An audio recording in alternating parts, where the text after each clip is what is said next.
Dear listeners, welcome to TB's podcast. I'm Abdul Samad, and today we have our avid gamer Hamza Hassan with us here at the studio back again. Today we're going to be talking about AR and VR. So I would like to ask, what is AR and VR? What do you think of AR? Well, before I answer that question, I will thank you for not calling me a master gamer this time. Avid gamer? Yes, avid gamer is perfectly fine.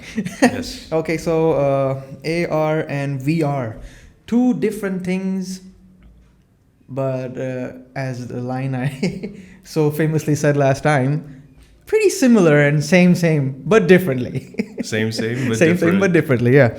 So the thing is that AR and VR, it basically says it in its name, augmented reality and virtual reality. Augmented reality is something that is put there in front of you that is not basically present. Uses some kind of a technology or some mode to go through it. And then there's a virtual reality that helps you go to a place that doesn't exist. It puts you in a situation that doesn't seem real. It's virtual. I hope I said that right. Sounds very exciting, actually. I think I totally butchered the examples. I think you did quite all right. My understanding would have been exactly how you've mentioned it. There's quite a little difference in AR and VR. As you said, for VR, it's a completely different world. It is nothing in comparison to this reality itself. But AR has some little aspects of, this reality in combination with the other reality. And I wanted to know a bit more about the history of AR and VR. Okay. So the history has been pretty fun. So let me just tell you how we can achieve AR and VR. Augmented reality, I'll give you a few examples for augmented reality, like you're using a cell phone and you turn on an application and you search around through your phone camera. Phone camera is basically it's projecting something that you see everywhere. Yeah. So then, for example, I'll give you a game example. If you've heard of the game Pokemon Go, which is one of the most famous augmented reality games out there, and it's been running for God knows how long. Yeah. And you use your cell phone camera. What happens is the software basically tells you that there's some Pokemon around there, and you scan the whole area. It makes you move as well. It's actually giving you physical work, so that's a good thing. And then you you find this Pokemon. Okay, I see a Pikachu on this table, and then I'm like, okay, I want to catch it. Then I use that augmented reality and all those settings and all those things, and I actually catch the Pokemon. That is something that is in augmented reality. And then you see those glasses that people wear. They're walking around with those glasses and things pop up on their lenses that only they can see. That is augmented reality, something that only you're seeing through something that is technology based. And then there's VR, where you are fully immersed in a virtual setting. For example, the very famous Oculus Rift. Yeah. Oculus Rift basically was a complete visual headset that you put on your face. Was pretty big as well. Couldn't miss it from a mile. And so it was basically computer generated, completely computer generated. It made up scenarios that were totally sci-fi and all those things. So it basically puts you in a world that doesn't exist. So it's taking you out of the real world into a fake world, and the experience is totally up to you how you take it. So when we go to the history of AR and VR, it started from the 1960s. Once again, old. Are you that old? I'm not that old. Sega, not exactly Sega. The first company that announced the VR headset was called Virtuality. It was the 1000 series that came out in 1960 something. 1960s, basically quite old. Let's just say 1960s. Yeah. 1960s was a staple for AR and VR, basically when the thing started coming out, because people were very enthusiastic about technology. Yeah. They wanted to dwell completely into it and find new things to make sure that society is growing perfectly thanks to technology. So yeah, Virtuality 1000 series was the first VR set, and the first game was called Dactyl Nightmares. It was a first-person shooter where a dinosaur, you said dinosaur, Dinosaurs, a yeah. dinosaur was chasing you, and you had to like shoot dinosaurs and all those things. Then Sega came into the scene, and Sega announced their first VR set for the Genesis. Considering Genesis, we've all played Genesis. So Sega Genesis, oh, come on, man, you had it. I haven't played Genesis. I've played multiple different Sega consoles and Genesis all of that, but I can't remember if it was the Genesis. one we all used to have. Was it Genesis? Yeah, the one that man. opens up like that with the lid on and whatnot. No, and then- no, Genesis. Take the cassette, no, wait. slap it in. I was thinking of PlayStation 1. I apologize. That's But yeah, PSX. the cassettes and whatnot. Yeah, you have so- to like blow on them and put them. It was a Yeah, whole exactly. thing. Yeah. Blow into the cassette. Like, Yeah. all that stuff. So yeah, Sega came into the scene, and then 4 years later, Nintendo. Of course, there's no gaming without Nintendo. True that. They're always around the corner peeking. Yeah. You've heard that song? I forget the song. Anyway, What so is yeah, this? they came up with the VR set called Virtual Boy. Mhm. Sounds weird, but okay. Anyway, so yeah, then there was Sensorama in 1962. The thing is that these people made pretty good VR stuff, and it was pretty much implementable by many companies. I mean, NASA used them, and it was used in military training as well. So it was applicable in many aspects. Mhm. But as everything with time happens, it flopped. It flopped. They all flopped. They made it to some shelves, but Mhm. they practically flopped. Except for people they basically give example of Nintendo, the Virtual Boy, the biggest misstep, Mhm. the biggest misstep of their production. Then we come into AR, which started in 1968. By the way, the terminology AR, write that down in a little bubble thing right here. AR, the term AR started, augmented reality, it came out in the 1990. Mhm. Yeah, fact check.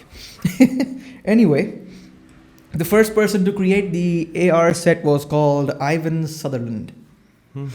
Fancy. Ivan word, I Sutherland, fancy. Just Yeah. wait till you hear what his machine was called. mean. Yeah. The first machine was called the Sword of Damocles.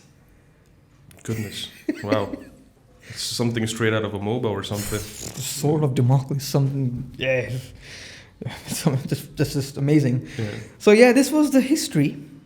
The Sword of Damocles. Okay, let me just give you a little bit of insight of what the thing was. Basically, the perception of AR and VR was pretty basically same at the back time when they were making the production of these things. But with the advancement of time, the visual aspects of AR and VR, they took a different road. They were like, okay, I'm not gonna look same as you, same but different, whatever. Yeah. So because augmented reality relies on different type of aspects. What happens now is people have made glasses, and then there are cell phones that do this work on applications and all those things for augmented reality. And what a VR does is it like fully immerses you in it. There are completely rigs where you can sit on them, drive in, like a complete driving rig where you're wearing that complete thing on your face. Mhm. For example, Oculus Rift, there's a whole rig on your face and you're sitting in something, and then basically your eyes are completely covered. Your visual, your hearing, and your sensories, all those things are completely immersed in the game. As for augmented reality, all you need is your vision. Mhm.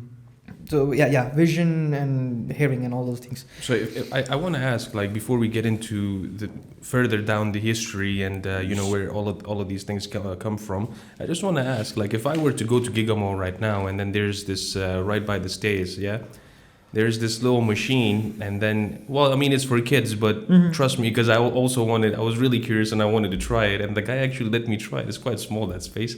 Somehow I did fit. So he made me put on these glasses, these goggles or whatever. It's like white in color. I can't really tell if it's from Google or if it's from Apple. They're or third party. Could be a Chinese party. third party Yeah. or something, yeah. So I put that on, and the thing that I'm sitting in is like a chair. It's quite elevated. Mhm. It's not on the ground. Yeah. So what I can see is exactly what you've mentioned. Is like I can't see anything else but what the screen inside those little goggles that he made me wear. That's all I can see, and what I can see is just a roller coaster, and it's going this way and that way, and just like that, Was the chair moving as the well? chair was moving along with it. So I was like, comparatively, it was quite expensive for a kid's ride. It was like what, $600, 600 Pakistani Bucks, rupees, damn. right? I could buy a PS5 in that thing. Yeah, I can, right? So is that VR or is that AR? That is virtual reality because all your sensors, all your body sensors are totally captivated by the single machine. Because your eyes are covered by the goggles, you're seeing what you're seeing, that roller coaster ride, and your ears are covered by the headphones.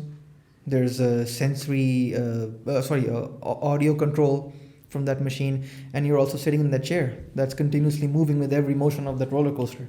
Mm-hmm. So you're fully immersed in that virtual land. True that, and it was quite a scary ride, guys. It is because even for me. It is because your brain thinks it's really there. Yeah, Because but the thing about your brain and sensors is that all your sensors, once they're covered by something, fully immersed by something. For example, I've said that word too many times, but it doesn't matter. Word is a word. You meant to use it. Yeah. So once you're fully captivated by that thing, your brain actually takes it for real. I mean, you've seen those videos where people are playing that VR game. They're standing on a ledge. I mean, they really jump. Yeah. People have jumped into TVs, broken their teeth, and all those things. Yes. Thank God they ain't punching their mothers. But Yeah. anyway, Kids, don't punch your don't mothers. punch your mothers, please. We don't promote punching mothers. Yeah. We don't promote violence. people they do dumb stuff.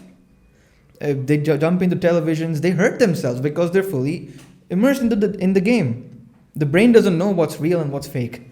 So that's from my experience, right? So it was scary in the sense like I was completely immersed in whatever was being shown to me through the lens itself, through the headset itself. When I came out, I was quite disoriented. Like for the first 3 seconds, I was quite disoriented because I was also in an elevated little chair, right? But when I'm trying to get down and I can feel like, everything is quite different. Like I had to, take a break and, compose myself and then carry on. Well, I mean, it was for kids anyways. I couldn't be coming down and, just falling off and whatnot. Imagine but a kid's ride made you puke. Yeah, it made me puke. Yeah, just a small little ride. But yeah, it's very true because all of these things do have, there's pros and cons to everything. So, what would be the pros and the cons? What would be the advantages of AR? And VR? Okay. So, like, I have seen that many schools, I won't say locally, but internationally, they have started implementing VR, like virtual classrooms and virtual classes and all those things where they make the kids wear those goggles and they're like in a completely virtual classroom. So if you're sitting in a science class and you're taking class for anatomy, so what happens is if you're in a VR setting, that complete anatomy of a human being will come in front of you and it'll start splitting apart and showing you all the nooks and crannies of the human body. So that is something that they have. I know that's a kind of funny word, nooks and crannies. So yeah, education implementation. I mean, they can take you into the past if you're studying history and all those geography. They can take you to a different country while you're sitting in your classroom. Take you to a different country, show you history periods, take you to ancient Egypt and all those things. They can do that. And I think that's a pretty good implementation of virtual reality in education. That is very, very advantageous, I would say. And the thing is that disadvantage of VR also is that it's too much screen time. Yeah, I would believe that. Too much screen time. A person is totally wasting their entire day just sitting there in a virtual land that doesn't exist, spending too much unnecessary time spending on it. Yeah, actually, it can lead to quite a lot of other mental conditions as well, illnesses, if I may say. Because people might get a bit too comfortable in that setting, especially for people that are slightly introverted or traumatized or maybe have some sort of other mental illnesses where they prefer solitude over, actually going out into the world. We do see this quite a lot in the young generation. They would rather spend time online than offline. So it could lead to that, but then the advantages I think are quite strong. Very, very beneficial technology, this. Imagine this: if you have something wrong with your car, right, and you can't figure it out, and then you talk to one of the mechanics, and a really, really professional mechanic that knows about your car from A to Z, he can tell you what the problem is with it.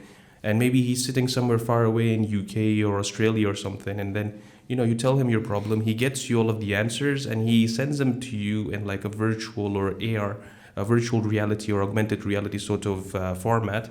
All you have to do is maybe take your phone and then you scan your car, or you just put on the VR goggles, and you can actually see, like, it would literally show you the x-ray of your own car, and you can find out where the problem is, and you can even do it yourself.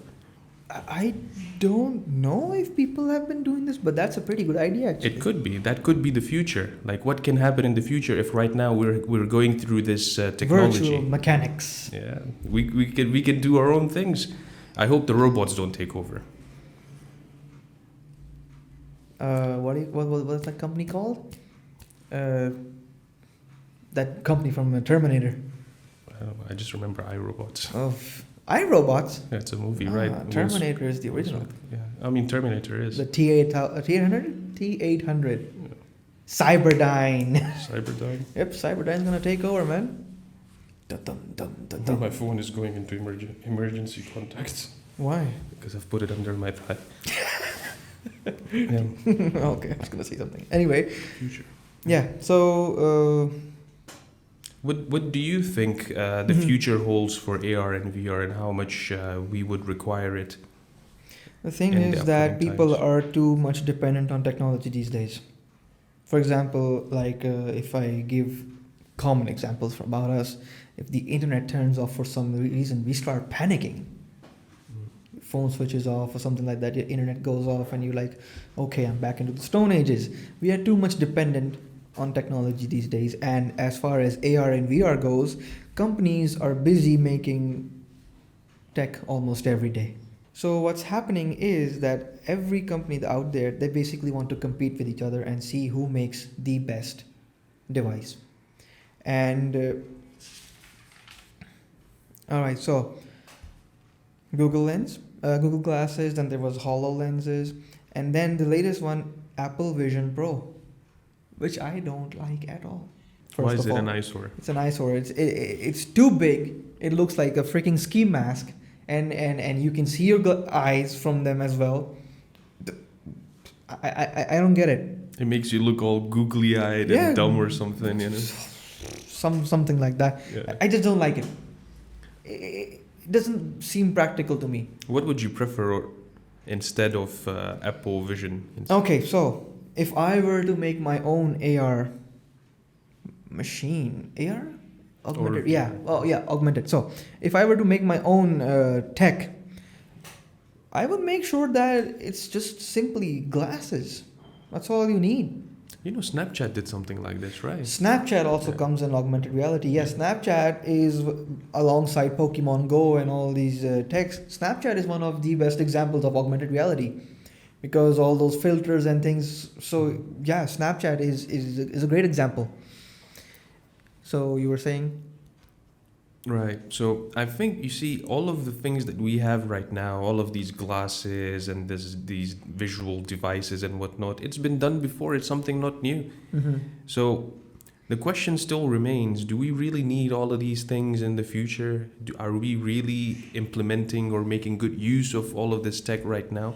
Because you see, education, you've raised a really good point over there. Teaching kids, not just like this, you just read from a book and read from the slides and that's it, or maybe just watch a video or two. You can actually experience it at a whole new level when you have those AR or VR headsets on, and then you can see the anatomy of a human body, you can see the mechanics of a car, things like that. I think there's far more benefits than there are disadvantages, but the disadvantages being too much of screen time. Do we really need another thing? Too much of screen time, and then there's too much escapism is also not that good. And then these things are expensive, hella expensive. I think Apple Vision Pros, they cost like $700, something like that. I think so, They're but I think it would be way expensive. more right now if anyone wants to get them, because people have they've taken all the stock from the warehouses, and they're gonna if you wanted one now, they're stockpiling for some reason. yeah, they're stockpiling to raise the price. So if anyone really wanted one now, he's not gonna pay 700. He's probably gonna pay 1,000 or something over. I think it's just stupid. It's practically stupid. But if we talk about implementations and good implementations, considering the fact that education is already doing it, I'll give you an example. IKEA. What's IKEA doing? IKEA has done something great that I think is just amazing. They've made an app where it's basically augmented reality. It works through your phone camera. All it does, whatever thing you want to buy, you click on that thing, and wherever you want to place it in your room, you take the camera to that part of the room, and that thing will be placed over there. So it'll show you how that specific furniture piece is looking in your interior. Yeah. In your interior design. So I think that is the perfect implementation of augmented reality, which is actually helping their business. It's going to be a for sure sale. If I, for example, if you're doing something for this room, and I take out my IKEA app, I'm like on my camera, and I want to see something like, for example, a small wooden trinket for my table. So I'm going to choose multiple ones, and I'm going to see which color matches the table, which color matches the decor and all those things. So it's going to make sure that I leave that app buying something. So I think that's a great business investment, and people should take notes from IKEA. I don't think that they're getting that much compliments for this application implementation. It's great stuff. This definitely is quite nice, and it's quite futuristic. At the same time, it's quite useful. You don't need to go outside and sit in your car, and the carbon emissions and whatnot, carbon footprint to be precise. Sitting at your home, you can already decide what's the next best thing for the space that you have and how you want to decorate it. I think this is a very good initiative from IKEA. But that's that all. Yeah, it's a great initiative, and what it also does is make a person lazy.